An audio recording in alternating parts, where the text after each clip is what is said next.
मंगलमय मंगल करण वीतराग विज्ञान नमो ताहि जाते भये अरहंतादि महान।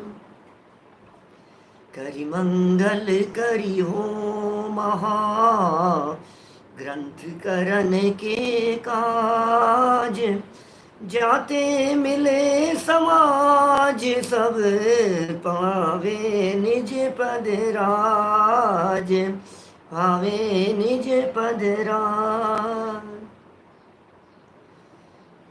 सो निज भाव सदा सुखद अपनों करो प्रकाश जो बहुविध भव दुख निको करी है सतानाश करी है सतानाश।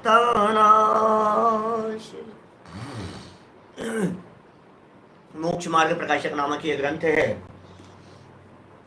आचार्य कल्प पंडित प्रबल टोडरमल जी साहब की अनुपम रचना।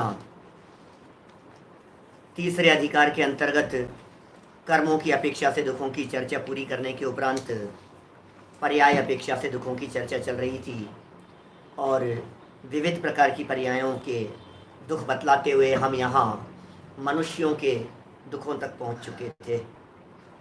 मनुष्य गति में भी दुख हैं।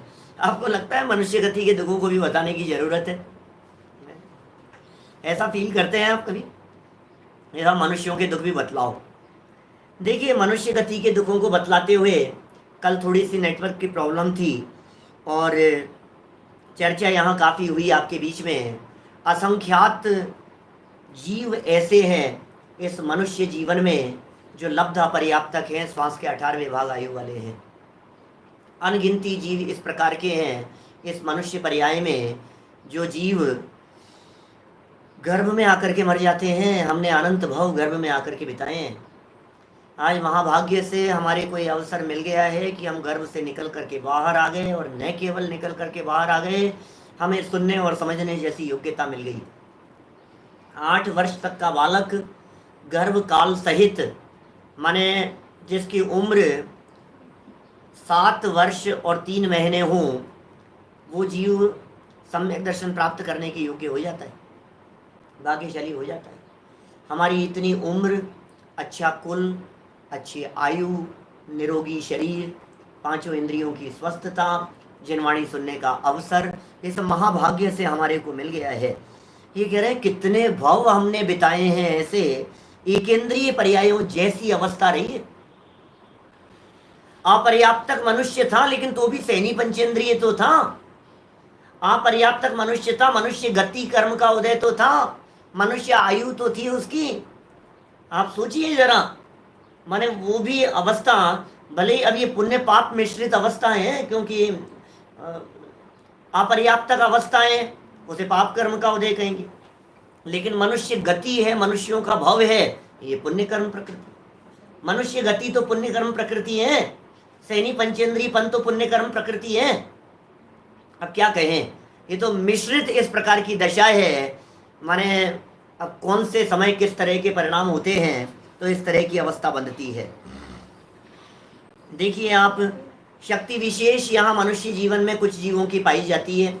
माने कुछ जीव इस प्रकार के भी होते हैं मनुष्य भव में जिनके साता का विशेष उदय पाया जाता है, जिनके पुण्य का उदय विशेष पाया जाता है, जो क्षत्रिय हैं, जो राजा आदि के हैं, जो उच्च गोत्र वाले हैं, जिनके धन धान्य आदि बाह्य संयोगों का विशेष संबंध दिखाई देता है। ऐसे लोग भी कम नहीं हैं इस दुनिया में। बहुत लोग हैं जिनके धन धान्य अधिक बाह्य सामग्री, भोग सामग्री विशेष रूप से पाई जाती है, पुण्य के उदय में मिल गई, विशेष सामग्री मिल गई है उनको। ये कह रहे हैं वो विशेष जानना। अब देखिए आगे 68 नंबर पेज से प्रकरण को थोड़ा सा आगे बढ़ाते हैं। 68 नंबर पेज। अथवा गर्भ आदि अवस्थाओं के दुख प्रत्यक्ष भाषित होते हैं। लो, प्रत्यक्ष माने जानते हैं आप? प्रत्यक्ष माने प्रकट दिखाई दे रहे हैं। ये प्रत्यक्ष माने साम व्यवहारिक प्रत्यक्ष की बातें कर रहे हैं। ये प्रत्यक्ष माने उस प्रत्यक्ष की बातें कर रहे हैं कि आपको अपनी आंखों से दिखाई देते हैं। गर्भ अवस्था में जीव किस प्रकार से दुख पा रहा है ये आप स्वयं महसूस कर सकते हैं दूसरे जीव को देखकर, अनुमान आधार पर। बेचारा कितना तकलीफ पा रहा है, बेचारी की क्या स्थिति है, कभी औंधे मुंह पड़ गया है, कभी क्या हो गया है। ये जो परिस्थितियां दिखाई दे रही है, ये परिस्थितियां कैसी है, गर्भवती माओं की क्या दशा होती है और कितने कष्ट पाती हैं वो भी हम प्रत्यक्ष देखते हैं। टोडरमल जी ये कह रहे हैं, गर्भ में रहते हुए जीव की दशा का चित्रण करते हुए जिस प्रकार विष्ठा में लट उत्पन्न होती है, विष्ठा होती है, विष्ठा पोटी, उस पोटी में कोई लट उत्पन्न हो जाए, अब वो लट उसके अंदर तड़पड़ा रही है, इधर उधर बस चल रही फिर रही है और चारों तरफ से लिपटी हुई है। सो पोजीशन है गर्भ अवस्था में उत्पन्न होने वाले जीव की। जब जीव उत्पन्न होता है तो उसका आकार इतना ही होता है लटवत, जब आकर के जन्म लेता है तो इतना ही उसका आकार होता है, फिर धीरे धीरे आकार बढ़ने लगता है। और जिस जगह पर जन्म लेता है वहां ये कह रहे हैं जिस प्रकार विष्ठा में लट उत्पन्न होती है उसी प्रकार गर्भ में शुक्र श्रोणित के बिंदु को अपने शरीर रूप करके जीव उत्पन्न होता है। रज और वीर्य मिलकर के जो गंदगी है, मलिनता है, क्या कहेंगे उसे, निहार जैसा है वो, है ना, उस मलिनता में इस जीव का जन्म हुआ है। तू देख तो सही किस बात का घमंड कर रहा है, किस बात का अभिमान कर रहा है तू। जन्म कहाँ हुआ था, बाद में वहां क्रमशः ज्ञानादिक की तथा शरीर की वृद्धि होती है, धीरे धीरे ज्ञान वृद्धि होती चली जाएगी, शरीर की वृद्धि होती चली जाती है। कल मैंने आपसे कही थी ये बात कि जैसे जैसे शरीर बढ़ता चला जाता है, 3 महीने 2 महीने का हुआ, 3 महीने का हुआ, अब धीरे धीरे 3 महीने से अब वो शरीर को जिस माँ के शरीर में है उस शरीर को खींच रहा है, स्ट्रेचिंग हो रही है, और धीरे धीरे करके, माने जगह नहीं है तो कितना प्रेशर लगता होगा। सोचिए आप, जिस जगह पर रह रहा है उस जगह को बढ़ाने में ये तकलीफ है उसकी, महासंकट है उसको, गर्भ का दुख बहुत है। संकुचित रूप से, ये गर्भ की बात कर रहे हैं अभी, संकुचित रूप से औंधे मुंह, उल्टा होकर के मुंह पड़ा हुआ है उसका, कहां विष्ठा में, औंधे मुंह, क्षुधा त्रशादि सहित वहां काल पूर्ण करता है। आसान काम नहीं है वहां काल पूर्ण करना। लक्ष्य था शिवपुर जाने का बड़ा, जिस समय माँ गर्भ में था मैं पड़ा। बोलो, लक्ष्य क्यों अपना भुला कर रह गए, चंद क्षण जीवन के तेरे रह गए। ये दुर्लभ है भाई साहब, एक एक चीज, भूख प्यास। अच्छा, जिस समय उसे प्यास लग रही हो क्या उसी समय माता पानी पिएगी? जिस समय भूख लग रही हो क्या उसी समय खाना खाया जाएगा? जो भोजन माता के द्वारा किया जा रहा है वो किस प्रकार का भोजन किया जा रहा है, वो उस बालक के लिए अनुकूल है या प्रतिकूल है? थोड़ा बहुत चरपरा और तीखा खा लिया जाए तो जो कष्ट की वेदना होती है, जलन मचती है पूरे शरीर में, शब्द बोल नहीं सकता है, जबान से शब्द कह नहीं सकता है। कौन? वो गर्भ में बैठा हुआ जी। अरे भाई, गर्भ में बैठे हुए जीव की बात मत करो। हमने ऐसे कष्ट जो भुगते हैं 9 महीने गर्भ अवस्था में, इस मनुष्य जन्म को प्राप्त करने के बाद भी उसकी चर्चा चल रही है यहाँ पर। काल पूर्ण करता है, जब बाहर निकलता है, ओह अब निकलने के बाद की चर्चा करो थोड़ी सी। ऐसे ही बड़े हो जाते हैं बच्चे, ऐसे ही बड़े हो गए भाई साहब, इतने बड़े हो गए हम तो। कैसे बड़े हो गए? जो बच्चे का जन्म आज हुआ है उस बच्चे को जरा रोजाना ऑब्जर्व करो आप, वो कैसे बड़ा हो रहा है। रोजाना देखो आप, सुबह से शाम तक, महीनों तक तो वो पड़ा रहता है बिस्तरों में, गोद में, कोई उठाता है, कोई टांग पकड़ करके उठा देता है, कोई घुमा देता है, कोई कुछ करता है। क्या क्या हालत हो रही है उसकी, चाहता क्या है वो और हो क्या रहा है। जवान से बोलने की सामर्थ्य नहीं है, पैरों से चला जाता नहीं है, शक्ति तो अल्प है अभी बाल्य अवस्था के अंदर, और इच्छाएं कम थोड़ी ने उस अवस्था में। चल नहीं सकता, बोल नहीं सकता, उसके पास में एक ही भाषा है रोने की, इसके अलावा दूसरा कोई उपाय नहीं है। सर दर्द हो रहा होगा तो भी रोएगा, और भूख लग रही होगी तो भी रोएगा, पेट दर्द हो रहा होगा तो भी रोएगा, हाथ मुड़ गया है तो भी रोएगा, पता नहीं क्या कारण है उसके रोने का, और रो रहा है और दूध पिला दो इसको, बस ये उपाय दिखता है लोगों को। ये रो क्यों रहा है, ये रो क्यों रहा है, तकलीफ क्या है इसको बोलो। और ये जरा कल्पना करो, आप निकलने के बाद की बात कर रहे हैं, निकलता है, बाहर निकलते ही 5 दिन का हो गया, 15 दिन का हो गया, कैसे बड़े होंगे भाई साहब, एक एक दिन और एक एक पल करके किस तरह का बीतता होगा उस स्थिति में। बाल्य अवस्था में महादुख होता है। दांत निकलने लग गए, दांत निकलने का मतलब जानते हो आप क्या होता है? आप लोगों की अक्ल डाढ़ आई है कभी? मेरे तो नहीं आई, मैं तो बिना अकल वाला ही हूँ। माने अक्ल डाढ़ आती है ऐसा सुनते हैं 30-35 साल की उम्र में, 25-30 साल की उम्र में, तो वो जो अक्ल डाढ़ आती है ना, उसको पता है अक्ल डाढ़ क्यों कहते हैं? उस डाढ़ के आने पर इस जीव को अक्ल आ जाती है, अक्ल ठिकाने आ जाती है। इतना दर्द और इतनी वेदना होती है, इतना दर्द और इतनी वेदना होती है, क्योंकि वो जो डाढ़ आई है, वो डाढ़ वहां के मांस को चीर कर फाड़ कर निकल रही है, उसकी वेदना है वो। अब जैसे उस डाढ़ के निकलने में 30-35 साल की उम्र में, 25-30 साल की उम्र में जब वो निकलती है, तो जैसी वेदना आपको हो रही है, उससे आप अंदाजा लगा सकते हो वैसी वेदना उस बच्चे को होती है जिसके दांत निकल रहे हैं। बेचारा व्यक्त नहीं कर सकता है, बोल नहीं सकता बेचारा, मांस को फाड़ करके निकल रही है वो हड्डी, उसकी कल्पना करो दांत निकलने की, जरा कैसी स्थिति होती होगी। इतना ही, अभी जितना विस्तार कर सकें, टोडरमल जी कह रहे हैं यहाँ पर, भाई साहब आगे वाक्य कहने वाले हैं जो प्रत्यक्ष दिखाई देते हैं, हम क्या वर्णन करें। चला नहीं जा रहा है, एक एक उंगली पकड़ करके चल रहा है, बोलना नहीं जानता है, बोलना क्या चाहता है, निकलता क्या है, बार बार में डांट खाता है, उंगली पकड़ करके चलता है, गिर जाता है, सूसू पोटी के अंदर उलझा रहता है, फंसा रहता है, उसी को खा जाता है, जो हाथ में आती है वो चीज़ खाता है। हालत देखो जरा उसकी क्या है, जबरन उसको खिलाते हैं, खाना नहीं चाह रहा है और उसके मुंह के अंदर ठूसे जा रहे हैं। 6-6 8-8 महीनों के बच्चों की जरा हालत देखो, 8 महीने का, साल भर का बच्चा खुद तो खा नहीं सकता है, और माँ उनकी ऐसे टांग फंसाएगी और मुंह में ठूसेगी उसको। हालत बच्चे की यार, भाई क्या क्या पोजीशन है उस बच्चे की। सीढ़ियाँ चढ़ने लगेगा, गिर पड़ेगा, दांत टूटेंगे, कभी यहाँ चोट लग गई, कभी वहाँ चोट लग गई, बिस्तरों के अंदर पड़ा हुआ है, गीला पड़ा हुआ है, कोई सुन नहीं रहा है, डॉक्टर के ले करके भाग रहे हैं, कभी वॉमिटिंग कर रहा है, कभी दस्त हो गए हैं, कभी कुछ हो गया है। ये दुख है भाई साहब जो भोगे हैं हमने। मैं बहुत विस्तार नहीं कर रहा हूँ, मैं बहुत संक्षेप में बात कर रहा हूँ आपसे। स्कूल छोड़ने के लिए गए आप, ऐसी दशा होती है जैसे उसे घर से निकाल दिया हो, रोजाना रोता है और रोजाना दुनिया भर के उसके जो पढ़ाई, माँ बाप की तकलीफ और बच्चे की तकलीफ, पढ़ाई हो गई कि क्या हो गई, जान को आफत हो गई। सोचो आप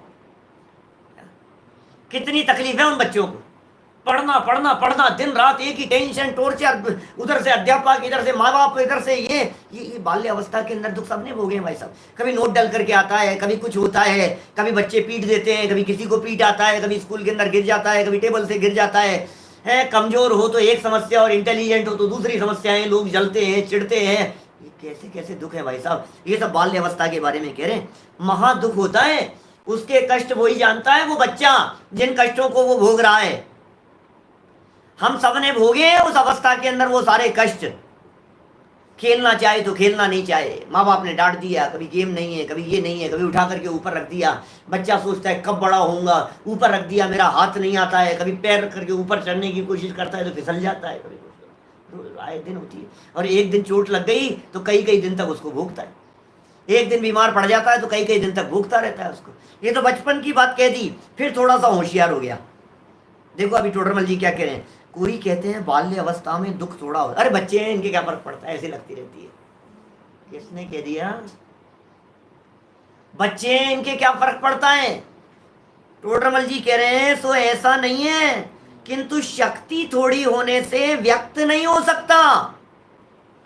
बात यह है बेचारे व्यक्त नहीं कर पा रहे हैं, व्यक्त करने की सामर्थ्य नहीं है, प्रकट करने की सामर्थ्य नहीं है, शक्ति नहीं है उनके पास में, इसलिए उनके दुख का आप अंदाजा नहीं लगा सकते हो। अंदर ही अंदर जो उनको मानसिक वेदना हो, बच्चे डिप्रेशन में आ जाते हैं, बताया आपको। बच्चों को मानसिक वेदनाएं कम होती है क्या? आजकल तो छोटे छोटे बच्चे भी बड़ों जैसी हरकतें करते दिखते हैं। छोटे छोटे से बच्चे भी बड़ों जैसी बातें करते हैं। इंटेलिजेंसी इतनी दिखाई देती है छोटे छोटे से बच्चों में, बड़ों जैसी बातें करेंगे, आपको लगेगा 3 साल का बच्चा है, 4 साल का बच्चा है और कैसी बातें कर रहा है, बड़ों जैसी बातें कर रहा है। उनकी दुख, उनके सोच, उनकी तकलीफ वो बहुत होती है, अपार वेदनाएं उनको, शक्ति थोड़ी होने से व्यक्त नहीं हो सकता। चलो थोड़े से और बड़े कर लो उनको, बच्चों को। अब बचपन से थोड़े से और बड़े हो गए कि हाँ सब बड़े हो गए। अब क्या हुआ, स्कूलिंग पूरी हो गई, कॉलेज पूरा हो गया, बाद में व्यापाराधिक तथा विषय इच्छा अधिक दुखों की प्रकटता होती है।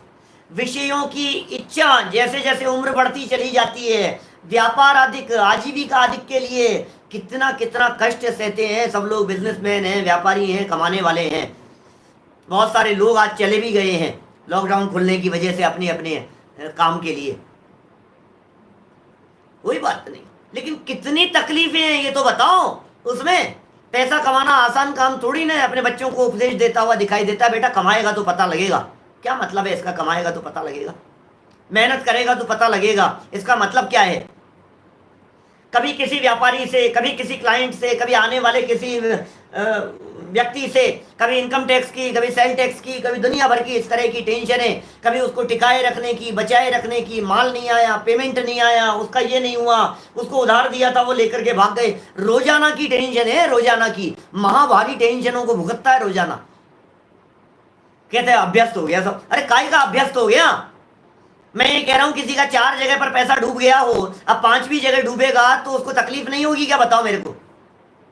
नहीं साहब ये तो हैबिचुअल है। क्या बात करी, इसको हैबिचुअल कहते हैं? बोलो। जिसका 8-10 बार फ्रैक्चर हो गया हो पैर का, 10 बार फ्रैक्चर हो चुका, अब 11वीं बार होगा तो तकलीफ नहीं होगी? अरे इनको तो आदत है, अब इनके तो क्या है, इनकी तो रूटीन में आ गया। अरे भाई साहब रूटीन नहीं होता है, हर बार की तकलीफ अलग होती है। बच्चे पलट करके सामने जवाब दे देवे, उठ पड़ा बोले। आप सोचो जरा वो जो मानसिक संताप है इन मनुष्य गति के जीवों का। व्यापार अधिक के अंदर 2 शब्द दिए हैं, एक व्यापार अधिक और एक विषय अधिक। खाना क्या चाहता है, बनाया क्या है, बन गया है तो पसंद नहीं आ रहा है, पसंद भी यदि आ गया है तो बीच में दूसरी अड़चने आ गई है। रोज की संकट है। घर गृहस्थी के संकटों को हम कहां तक बतलाएं, आप लोग खुद भोगते हैं। कभी मोबाइल का नेटवर्क नहीं आ रहा है, कभी पानी नहीं आया है, कभी बिजली का बिल बहुत ज्यादा आ गया है। एक दिन हमारे आ गया था, उस जब 200-300 रुपए का टेलीफोन का बिल आता था, उस समय हमारे 20-22 हजार का बिल आ गया था टेलीफोन का, लैंडलाइन का। एक दिन के लिए इंटरनेट की फैसिलिटी ली थी और वो इंटरनेट की फैसिलिटी वो उस दिन उनका वो चालू नहीं हुआ, एक दिन बाद शुरू होने वाला था, उपयोग लिया और 20 हजार का बिल भेज दिया उन्होंने। अब करते रहो आप, माथा पचाते रहो। 1000-2000 5000 रुपए का बिजली का बिल आता हो, 8000 का बिल आता हो आपका बिजली का, और 80,000 का बिल भेज दे रहे। अब वो ये कहते हैं पहले तो जमा कराओ, आप माथा पचाते रहो। कभी गाड़ी चलाना, कभी गाड़ी के टकरा जाना है, कभी दुर्घटनाएं हो जाना, एक्सीडेंट हो जाना, पैर स्लिप हो जाना, उंगलियां कट जाना है, दांत टूट जाना, दांत हिलने लगना, घुटनों में दर्द होने लगना। थोड़ा कहा है, बहुत समझना, कहां तक कहता रहूं, इतना समझ लो आप। जो आप प्रकट भोग रहे हैं ना, कभी मकान मालिक से झगड़ा होता है, कभी किराएदार से झगड़ा होता है, कभी सड़क चलते आदमी से हो जाता है, कभी किसी की टक्कर लग जाती है, कोई अपने टक्कर मार करके चला जाता है, कभी वकीलों की झंझटें हो जाती है, कभी डॉक्टरों के चक्कर लगते रहते हैं। ये कितनी तकलीफें हैं यार ये इस मनुष्य जीवन में। इसको फील नहीं होता, तुझे तकलीफ महसूस नहीं हो रही है। आचार्यों ने इस प्रकार के कथन किए हैं जिन्हें संसार के दुख रूप भाषित नहीं होते, जिन्हें संसार के कष्ट रूप भाषित नहीं होते, उनके मोक्ष मार्ग कैसे प्रकट होगा जीवन में, बताओ हमारे को। मोक्ष मार्ग प्रकट करने के लिए तुम्हें दुख फील तो होने चाहिए यार, कष्ट तो लगना चाहिए। कभी मकान की छत लीक करने लग जाती है, कभी दीवार का कुछ हो जाता है, कभी लाइट में करंट आने लग जाता है, कभी पंखा कुछ हो जाता है, कभी एसी खराब करने लग जाता है, कभी कोई सर्वेंट छुट्टी कर देते हैं, कभी नौकर चाकर कुछ भी कह करके चले जाते हैं, कभी ऊट पटांग बोल देते हैं, कभी पड़ोसी परेशान करते हैं। क्या क्या हालतें हैं दुनिया में, बोलो आप। बच्चे, पोते, बहुएं, सास, माँ बाप, दुनिया भर के, कभी दोस्त धोखा दे देता है, कभी व्यापारी धोखा दे करके चला जाता है, कभी सर्वेंट चक्कू दिखा करके चला जाता है, कभी डाकू आ जाते हैं, कभी चोर आ जाते हैं, कभी चूहे दिखाई दे। कितनी तकलीफें। देखो जरा यहाँ क्या कह रहे हैं, बाद में व्यापार अधिक तथा विषय इच्छा अधिक दुखों की प्रकटता होती है, इष्ट अनिष्ट जनित आकुलता बनी ही रहती है। आप कितने आकुलित हैं, आप कितने आकुलित हैं, कदम कदम पे आपके चित्त में आकुलता नहीं है क्या? बताओ मेरे को, कितनी आकुलता है आपको? थोड़ा सा आपके मन माफिक काम नहीं होता है तो आपका दिमाग खराब हो जाता है। बोलो, कितनी आकुलता बनी रहती है। चाहता कुछ है और होता कुछ है, चाहा हुआ तो होएगा नहीं, क्योंकि इसी तरह के कर्म के होते हैं। ऊपर जो कही ना इन्होंने शक्ति की जहां चर्चा की थी, वहां ज्ञानावरण, दर्शनावरण और अंतराय कर्म के क्षयोपशम जन्य बात समझना और उदय जन्य बात समझना। जहां शक्ति की बात कही ना, शक्ति की प्रकटता की, वहां 3 कर्मों जन्य बात हो गई। फिर ये सब परिस्थितियों की जो बात कह रहे हैं, ये साताधिक की बात कह रहे हैं आगे। 8 कर्मों की अपेक्षा से बातें बतलाते हैं पंडित जी बार बार में। देखो जरा क्या कह रहे हैं यहां, आकुलता बनी ही रहती है। बच्चा स्कूल से आया नहीं, आकुलता बनी ही रहती है, हर कदम पे आकुलता है। दूध को चढ़ाया गैस के ऊपर, आकुलता बनी हुई है। सब्जी चढ़ा दी, आकुलता बनी हुई है। घर से बाहर निकलता है, टेंशन चालू हो जाती है। कितनी, कभी पासपोर्ट नहीं है, कभी लाइसेंस नहीं है, कभी ये इसको रिन्यू कराओ, कभी इसको करवाओ, कभी गवर्नमेंट की फॉर्मेलिटी, कभी आधार कार्ड नहीं है, कभी इसका ये नहीं है, कभी उसका वो नहीं है, बैंकों की परेशानी है, लाइनों के अंदर लगे रहना। ये दुख दूसरी जगह नहीं है, ये मनुष्य गति का ड्रॉबैक है। मैंने जितने प्रकार के दुखों की चर्चा की है, इतने प्रकार के दुख बाल बच्चों के पढ़ाने के, लिखाने के हैं, सामने जवाब देने के, ये जो दुख है ये त्रियंच गति में नहीं है। ये जो दुख है ये देव गति में नहीं है। आपके मकान मालिक किराएदार के जो दुख हैं ये देव गति के दुख नहीं है। 3 गतियों में इस प्रकार के संकट नहीं है, मनुष्य गति में इस प्रकार का संकट है। जितनी प्रकार की परिस्थितियां आप महसूस कर रहे हो, ट्रैफिक जाम में फंस गया, अब बतलाओ देवगतियों के ट्रैफिक का कौन सा चक्कर है? बताओ। भारी बरसात हो रही है, अब नारकियों को कौन सा भारी बरसात की टेंशन है? ये मनुष्यों के दुख है। हर जगह पर टेंशन और आकुलता। गाड़ी तेज चलाता है तो आकुलता, गाड़ी धीरे चलाता है तो आकुलता, ट्रेन छूट जाए, फ्लाइट छूट जाए, और अभी जो महामारी का जो संकट जो चल रहा है वो कितनी आकुलता है, कितने तरह की परेशानी है। आप सोचिए, अच्छी ड्रेस बना करके लाए आप हैं और ड्राई क्लीन वाले को दी, उसने खो दिया, उसने बिगाड़ दिया। आप अच्छे कपड़े पहन करके शादी पार्टी के लिए निकले और घर से बाहर निकलते ही बगल में से कोई गाड़ी निकली और तेजी से छींटे और कीचड़ उछाल दिया आपके ऊपर। अब बतलाओ आपकी क्या हालत होती है? अब घर के बाहर निकलते हो जाए तब तक तो ठीक है, क्योंकि घर में आकर के बदल लेगा। जिस जगह पर पहुंचना था तुझे शादी में, वहां किसी व्यक्ति ने कीचड़ उछाल दिया। बोलो, बरसात का मौसम था और बगल से आती हुई गाड़ी ने कीचड़ उछाल दिया। न बदल सकता है, न अंदर जा सकता है, न घर आ सकता है। काटो तो खून नहीं, ऐसी पोजीशन होती है। बोलो, मैं थोड़ी बहुत बातें कह रहा हूँ, आप लगाना। आज है ना, दिन भर सुबह से शाम तक देखना जरा अपनी स्थितियों के बारे में। किसी का फोन आ जाता है, बिना मतलब की छोटी छोटी सी टेंशन खड़ी हो जाती है। ये कह रहे हैं देखो, और आगे चलो, आकुलता बनी रहती है। पश्चात जब वृद्ध हो तब शक्तिहीन हो जाता है और तब परम दुखी होता है। अब वृद्धावस्था के दुख अर्ध मृतक संबूढ़ापन कह दिया दौलत राम जी ने। यहीं से तो उठाई ये बातें दौलत राम जी ने। इस मोक्ष मार्ग प्रकाशक को बेस बना करके छेड़ाला ग्रंथ की रचना हुई है। एक प्रकार से दौलत राम जी की जो छेड़ाला है, उस दौलत राम जी की छेड़ाला के ऊपर इस मोक्ष मार्ग प्रकाशक की बहुत अच्छी छवि दिखाई देती है। अभी हमारे कारंजा के अंदर गोष्ठी थी मोक्ष मार्ग प्रकाशक के ऊपर, शायद जनवरी की बात है, जनवरी में। तो हमारे एक शास्त्री विद्वान है मुंबई के, अभिषेक जी जोगी, अभिषेक जी शास्त्री, उन्होंने मोक्ष मार्ग प्रकाशक और छेड़ाला इनके अध्यायों की तुलनात्मक विवेचना शोध पत्र प्रस्तुत किया। बहुत सुंदर ढंग से उन्होंने विवेचन किया, मैंने तुलना की दोनों में और बतलाया देखो ये यहाँ मोक्ष मार्ग प्रकाशक में है और ये देखो ये छेड़ाला के अंदर इस तरह से दिखाई देता है। जो 4 गति के दुखों की परिस्थितियां पहली डाल में बतलाई है, वो टोडरमल जी की छवि दिखाई देती है बिल्कुल एज इट इज। आगे भी सारे दुखों का जो वर्णन, मिथ्या दर्शन आदि का जो वर्णन किया है वो सब। कैसी है वृद्धावस्था? कान से सुनाई नहीं दे रहा, आंखों से दिखाई नहीं दे रहा, चला फिरा नहीं जा रहा है, उठा बैठा नहीं जा रहा है, कोई काम करने की सामर्थ्य बची नहीं है, शक्ति है नहीं, शक्तिहीन हो गई है, अधमरे के समान हो गया है, मरा है नहीं और मरे जैसी हालत है। और ऐसी वृद्धावस्था की कल्पना करो आप, जिस वृद्धावस्था के अंदर खाट पकड़ रखी है। बोलो, जिस वृद्धावस्था के अंदर बिस्तर पकड़ रखे हैं उसकी क्या हालत है। अभी मैं इसकी चर्चा करूंगा नीचे चल करके कि ये इतनी स्थिति होने के बावजूद भी आपको बेनिफिट क्या मिल गया है। अभी जरा दुख को दुख रूप अनुभव कर लो, फिर हम बात करेंगे, हम ये बात करेंगे आपसे कि आपको जो मिल गया है वो कितने भाग्य से मिल गया है। एक बार आप देखना उस स्थिति को। बहुत क्या कहें, प्रत्यक्ष जिसे भाषित नहीं होते, ये ऊपर वाली लाइन पढ़ ली, ये दुख प्रत्यक्ष देखे जाते। बहुत क्या कहें, हम क्या कहें भाई साहब आपको, कितना कहें और क्या कहें। प्रत्यक्ष जिसे भाषित नहीं होते वे कहे हुए क्या सुनेगा। लो क्या कह रहे हैं।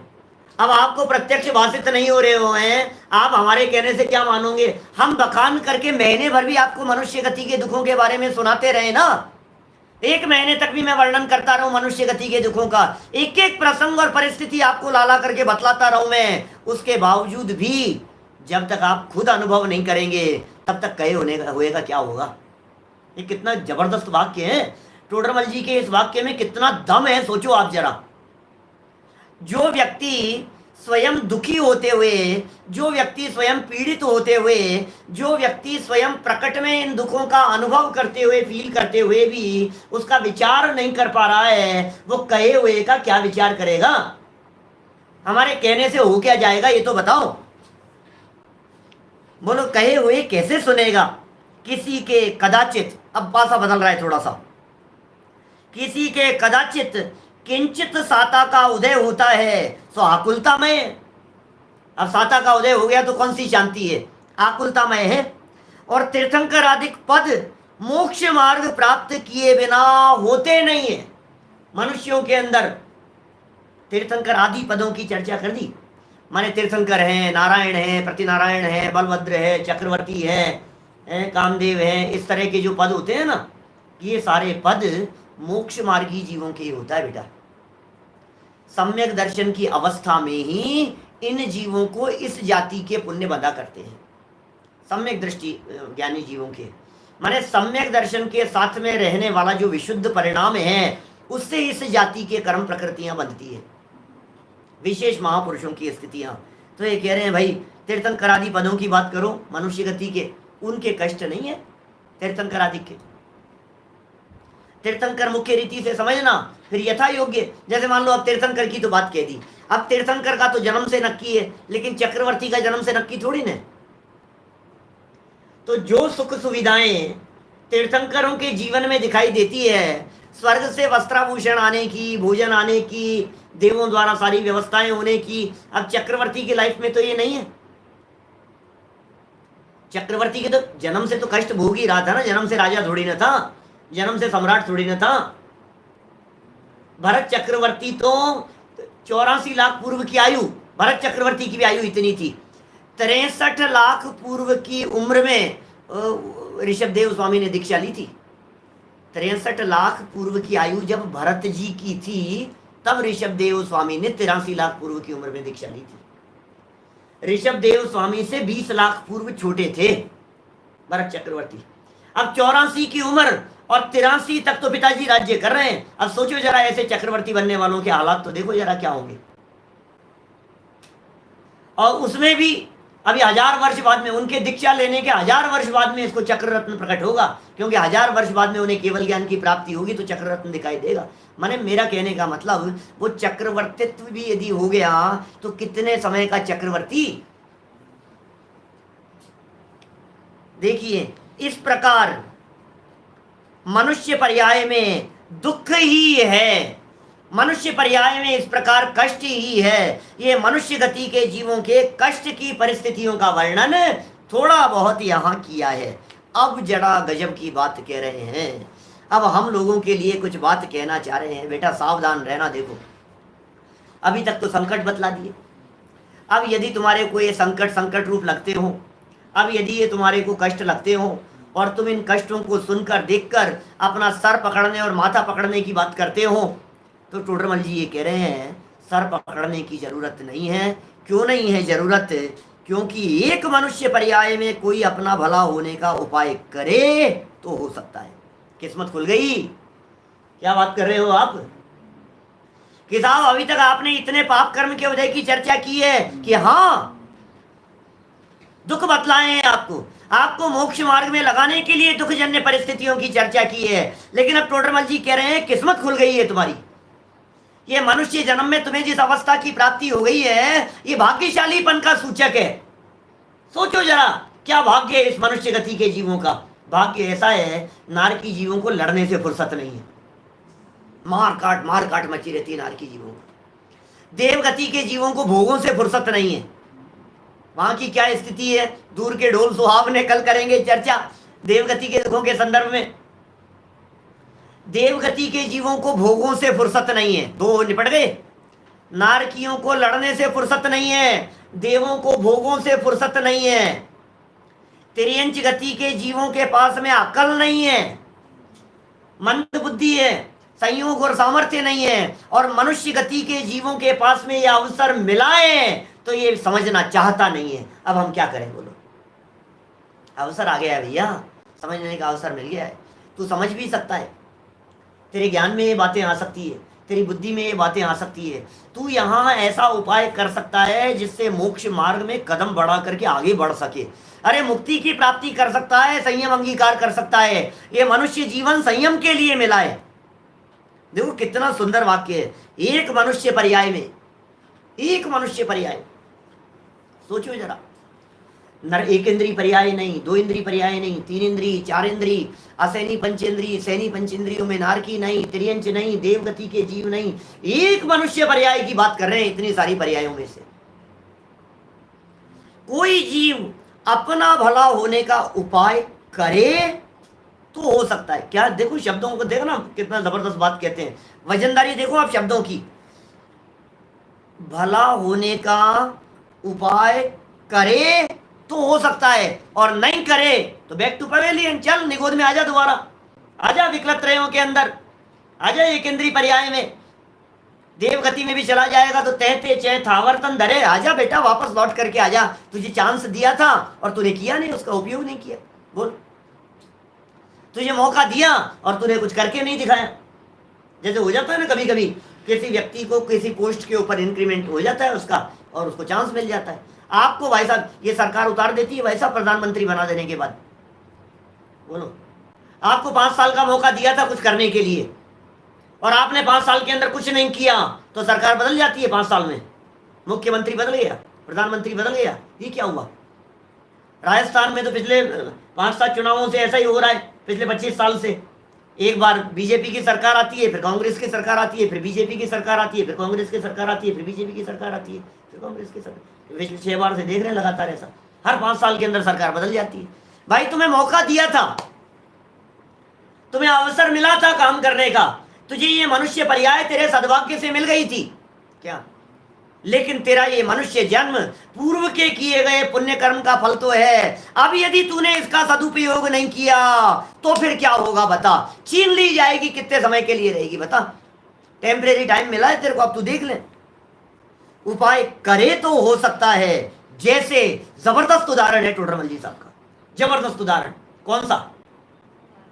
देखो, जैसे काने गन्ने की जड़ वह उसका ऊपरी फीका भाग तो चूसने योग्य ही नहीं है। काने गन्ने का उदाहरण देकर के बात कर रहे हैं। गन्ना जानते हैं बेटा? गन्ना नीचे तो होती है जड़, देखा गन्ने को? नीचे उसके जड़ जैसी होती है, कांटे कांटे से जिस तरह के होते हैं ना, वो जड़ जैसी पोजीशन है, उसमें तो कुछ है ही नहीं। और ऊपर की बात करो तो ऊपर उसके वो लहराते रहते हैं, पत्ते जैसे होते हैं, घास जैसी होती है वो, तो उसमें तो कुछ नहीं है दम। तो नीचे और ऊपरी भाग तो फीका भाग है, चूसने योग्य ही नहीं है, बराबर।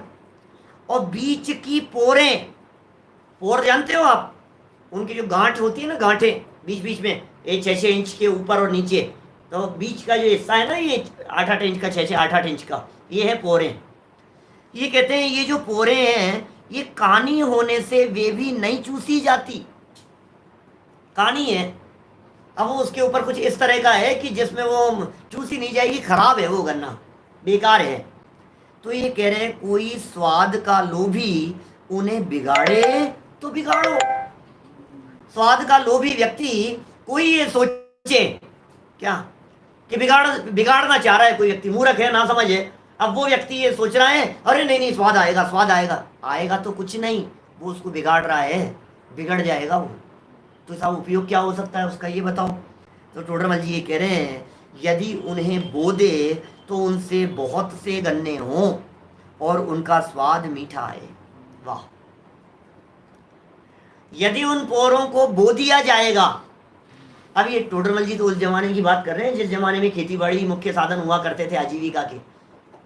भाई 300 साल पहले का उदाहरण है। आजकल तो गांव ही कहाँ है, गांव कम होते जा रहे हैं, शहर बढ़ते जा रहे हैं, शहरों का विकास होता जा रहा है, खेती बाड़ी कम होती जा रही है। आज शहर में सुनने वाले लोग कहेंगे कि अरे हमें कौन सी बात बता रहे हैं, लेकिन ये बात ऐसी है, किसानों की दृष्टि से बात है कि भाई तुझे ये मिल गया है, तू इसे खा करके, इसे चूस करके बर्बाद मत कर, इसको उपयोग में ले। और उपयोग ये हो सकता है, इसका सदुपयोग ये हो सकता है, इसे तू यदि बो दे तो बहुत सारे गन्ने लग जाएंगे, और बहुत सारे गन्ने लग जाएंगे, उनका मीठा स्वाद आएगा और उनका उपयोग होगा, खूब स्वाद लेना उनका। फिर ये देखो क्या कह रहे हैं यहाँ, और बिगाड़ो तो बिगाड़ो, परंतु यदि उन्हें बो दे तो उनसे बहुत से गन्ने हों और उनका स्वाद बहुत मीठा आए। उसी प्रकार जैसे यहां बात कही गई है, अब इस बात को गन्ने के ऊपर, गन्ने को घटित करो मनुष्य लाइफ के ऊपर। गन्ने के 3 बात कही थी, नीचे का हिस्सा, बीच का हिस्सा और ऊपर का हिस्सा, 3 भागों में बांट दिया। ऐसे ही मनुष्य लाइफ को 3 भागों में बांट दो, एक बालक अवस्था बचपन, एक युवावस्था और एक वृद्धावस्था। इन 3 हिस्सों के अंदर अपन ने मनुष्य जीवन को बांट दिया। बोले बचपन अवस्था कैसी थी, बोले कुछ दम नहीं है, कुछ करने की सामर्थ्य नहीं है, कुछ हो नहीं पाएगा इस बचपन में, बेकार है बचपन तो। और वृद्धावस्था कैसी थी, बोले उसमें भी कुछ नहीं है, कुछ बचा नहीं है, अब दम कुछ बचा नहीं है, ये वृद्धावस्था की ये हालत थी। अब युवावस्था है साहब, तो टोडरमल जी ये कह रहे हैं उसी प्रकार मनुष्य पर्याय का बालक वृद्धपना तो सुख योग्य नहीं है। बालक अवस्था तो सुख योग्य है ही नहीं, वृद्धावस्था भी सुख योग्य नहीं है। बालक अवस्था में भी सुख नहीं था, वृद्धावस्था के अंदर भी कष्ट था। बाल पने में ज्ञान न लयो और अर्ध मृतक सम बूढ़ा पनो। अब तरुण समय क्या स्थिति है, बोले तरुणी रत रहो, माथा पकड़ लिया, क्या करें। मनुष्य पर्याय का बालक वृद्धपना तो सुख योग्य नहीं है। और बीच की अवस्था, बीच की अवस्था कौन सी है, युवा अवस्था, ये रोग क्लेश आदि से युक्त है। अब बीच की अवस्था कैसी मिल गई है आपको, रोग है, क्लेश है, कष्ट है, वहां सुख हो नहीं सकता। ओहो, बीच की इस अवस्था के अंदर सुख हो नहीं सकता, क्योंकि बीमारियां हैं, कष्ट हैं, क्लेश हैं, जो व्यापार आदि की समस्याएं कही है, जो भोगों की इच्छाएं और तृष्णाएं कही है। सोचो जरा क्या हालत है। आजीविका के लिए दिन भर लगा रहता है, अरे पैकेज पैकेज, खुश हो रहा है मूर्खों जैसे, पैकेज पैकेज देख करके। आपको पता नहीं है साहब 25 लाख का पैकेज है, 70 लाख का पैकेज है, 1 करोड़ का पैकेज है, 1.5 करोड़ का पैकेज है। भाई साहब क्या है, क्या है उसका नाम, पैकेज। एज जिसमें पैक हो जाए उसका नाम पैकेज है। एज को पैक कर दिया गया है बेटा, उसे पैकेज कहते हैं। इस पैकेज की तरफ आकर्षित नहीं होना लाइफ में कभी भी, क्या चांस नहीं है आपको सुधरने संभलने का। सुबह घर से निकलने का टाइम तो है, उठते ही पहले नहा धो करके भागम भाग में निकल जाते हो, और रात को लौट करके आने का टाइम नहीं होता। एज पैक हो जाती है और इतना खींच करके काम लेते हैं आपसे, आप कुछ दूसरा काम करने के योग्य नहीं बचोगे। क्या कितना गजब एग्जाम्पल दिया है, देखो टोडरमल जी साहब ने क्या कह रहे हैं। बीच की अवस्था रोग क्लेश आदि से युक्त है। कैंसर हो जाता है, जवानी अवस्था के अंदर अटैक आ जाते हैं, हालात क्या होती है, बीमारियां दिखाई दे रही है, किडनी की प्रॉब्लम हो गई है, इसकी प्रॉब्लम हो गई है, बहुत तकलीफें हैं। क्लेश कम नहीं है, रोग के साथ में क्लेश और लगाया है। माने रोग हो तो हो, कदाचित आप ये कहो साहब जवानी में कहाँ रोग, बुढ़ापे में आएंगे रोग तो, लेकिन क्लेश कम थोड़ी ना है, क्लेश तो बहुत है। वहां सुख हो नहीं सकता। कोई विषय सुख का लोभी, उसे बिगाड़े तो बिगाड़ो, भोगों में काल बिताया जिनवाणी बोले छे। भाई भोगों में काल बिता रहा है तू, परंतु यदि उसे अब ये मौका, अब चांस मिल गया है हमारे को, बड़े भाग्य से हमको मिला जिन धर्म, बड़े भाग्य से मिल गया है। आप बहुत भाग्यशाली हैं भैया जो आपको ये सुनने का अवसर मिल गया है। हम बहुत भाग्यशाली हैं जो हमारे को जिन धर्म की सेवा करने का अवसर मिल गया है। हम अपने आप को बहुत भाग्यशाली समझते हैं जो हमारे को ये वितरागी तत्व ज्ञान मिल गया है, जो हमारे को ये बातें सुनने का, समझने का, करने का, ये आचार्यों की वाणी, तीर्थंकरों की वाणी को अपने हृदय में उतारने का मौका मिल गया है। याद करो इन बातों को, समझो इन बातों को, अपना उपयोग इन बातों को समझने में लगाओ। ये मौका चला गया तो उसी तरह होगा, काने गन्ने की तरह चूस करके बर्बाद कर रहा है तू इसे। बोल क्या करना है तुझे, बर्बाद करना है कि संभालना है? आएगा उतना ही जितना आना होगा। पैसे पैसे के पीछे दौड़ने से कुछ ज्यादा आ जाएगा, इस धोखे में मत रहना। तुझे लगता है मेहनत तो करनी पड़ती है, सब मेहनत तो करनी पड़ती है। अरे दुनिया का कोई काम ऐसा नहीं है जो काम मेहनत से होता हो। उदय प्रमाण होती है सारी व्यवस्था, कर्म के उदय के अनुसार सारी व्यवस्थाएं होती है, सारी मेहनत के ऊपर चौकड़ी पड़ जाती है। क्या मेहनत मेहनत की बात करता है? मेहनत जिसे कहते हैं सच में यदि कहीं होती है तो फिर एक ही जगह पर होती है। उस जगह का नाम क्या है? अंतर में होती है मेहनत, अंतर में चलता है पुरुषार्थ। अंदर में पुरुषार्थ चलता है, वहां चलाता नहीं है, और बाहर में जहां चल सकती नहीं है वहां जबरन चलाने की कोशिश करता है, चेष्टा करता है। क्या हो गया है तुझे? मूर्खों जैसे काम कर रहा है। इस दुर्लभ जीवन के, मनुष्य जन्म के अमूल्य क्षणों को तू बर्बाद करने की चेष्टा कर रहा है। सोच तो सही जरा, होश है तुझे? क्या कर रहा है? देखो जरा क्या कह रहे हैं, वाक्य कितने जबरदस्त हैं टोडरमल जी के। यदि उसे धर्म साधन में लगाए अपने इस मनुष्य पर्याय को, यदि तू इस बात का निर्णय करे कि काम तो करने योग्य यही है, इसके अलावा दूसरा कोई करने योग्य काम नहीं है, यदि लगाए तो बहुत उच्च पद को पाए।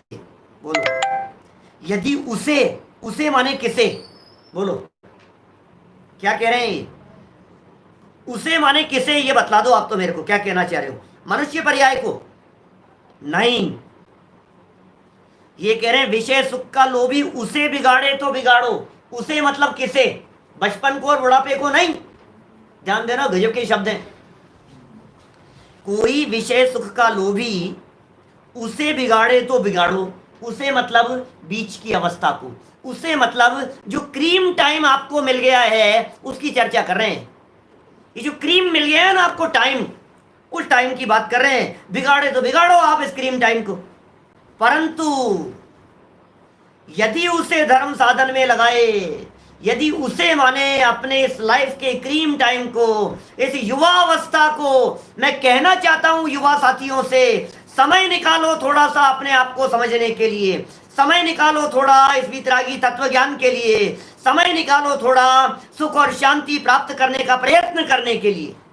क्या थोड़ा सा समय निकालो, अवसर मिल गया है भाई साहब, ये तत्व ज्ञान सुनने का अवसर मिल गया है, महाभाग्य से मिलता है। अच्छा मैं कहता हूं कितने मनुष्य गति के जीवों को ये चांस मिला है? बताओ, बोलो कितने लोगों को? आस पड़ोस में देखो जरा, आपकी कॉलोनी में देखो, आपकी सिटी में देखो, आपके गांव में देखो, कितने मनुष्य गति के जीव रहते हैं। ट्रेन में सफर कर रहे हो तो ट्रेन में देखो जरा, भरी हुई इस ट्रेन में, रेलवे स्टेशन पर देखो आप जरा, बस स्टैंड पर देखो, किसी व्यस्त चौराहे पर देखो, सारे मनुष्य गति के जीव हैं। कितनों को मौका मिला है जो आपको मिल गया है?